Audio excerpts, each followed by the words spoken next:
લોકસભા ચૂંટણી વચ્ચે સુપ્રીમ કોર્ટે દિલ્હીના મુખ્યમંત્રી અરવિંદ કેજરીવાલને જામીન આપી દીધા છે।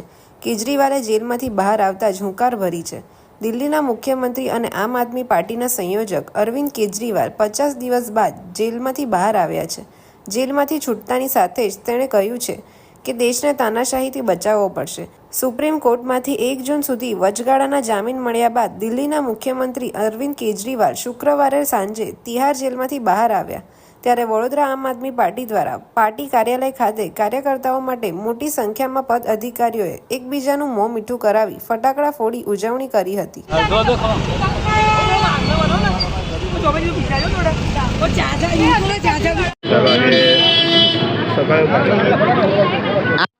વડોદરા શહેર દ્વારા જે રીતે દિલ્હીના યશસ્વી મુખ્યમંત્રી માનનીય શ્રી કેજરીવાલજીને ભારતીય જનતા પાર્ટીની તાનાશાહી સરકાર દ્વારા જે રીતે જેલમાં ખોટી રીતે ધકેલવાનું એક ષડયંત્ર રચ્યું હતું, ત્યારે એના સંદર્ભની અંદર આજે નામદાર સુપ્રીમ કોર્ટે જ્યારે જામીન આપ્યા છે, ત્યારે આમ આદમી પાર્ટીના તમામ લાખો હજારો કાર્યકર્તાઓ ખૂબ ખુશીની લાગણી વ્યક્ત કરી છે।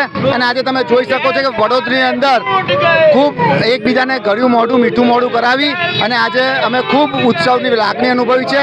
અને આ જે તાનાશાહી સરકાર છે એને અમે કહેવા માંગીએ છીએ કે આ વખતે આગામી દિવસોની અંદર હજુ ઘણા ચુનાવો બાકી રહ્યા છે, ત્યારે દિલ્હી અને પંજાબના જે ચુનાવો છે એની અંદર પણ આમ આદમી પાર્ટી જ્વલંત સફળતા પ્રાપ્ત થશે।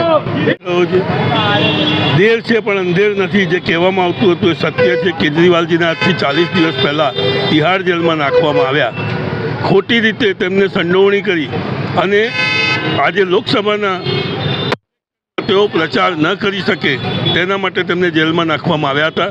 40 દિવસ પછી સુપ્રીમ કોર્ટના જજને એવું લાગતા કે આ હકીકત છે કે તેઓને પ્રચાર ન કરવા દેવા માટે જ ઇલેક્શન પ્રસારિત થયું, તે પછી એમને જેલમાં નાખવામાં આવ્યા છે। અને આમ આદમી પાર્ટી તરફથી કોઈપણ જાતની કેજરીવાલજીની જામીન અરજી મૂકવામાં નહોતી આવી। અમે તો સ્પષ્ટપણે એક જ વસ્તુ પર લડતા હતા કે છે અને આ કેસ પૂરો કરવામાં આવે, પણ સમય લાગતા સુપ્રીમ કોર્ટના જજ સાહેબને એવું લાગતા તેઓએ 21 દિવસના બેલ આપ્યા અને સ્પષ્ટપણે નેક્સ્ટ વીકમાં દિલ્હીમાં જે ઇલેક્શન છે તેના માટે અને આખા ભારતની અંદર જ્યાં જ્યાં ઇલેક્શન છે બધે જ પ્રચાર કરવાની છૂટ આપી।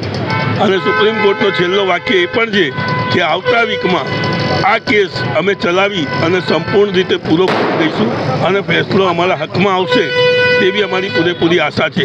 આજે અખાત્રે પરશુરામ જયંતિના દિવસે કેજરીવાલજીનો જે આજે વિશ્વની અંદર જીત થઈ છે અને તેઓ બહાર આવ્યા છે, તેના એક સંકેત છે કે ભગવાન પણ આજે ચીખી રહ્યું છે અને જાણી રહ્યું છે કે જે ખોટું થઈ રહ્યું છે એ ખરેખર ખોટું છે અને સત્યનો વિજય છે।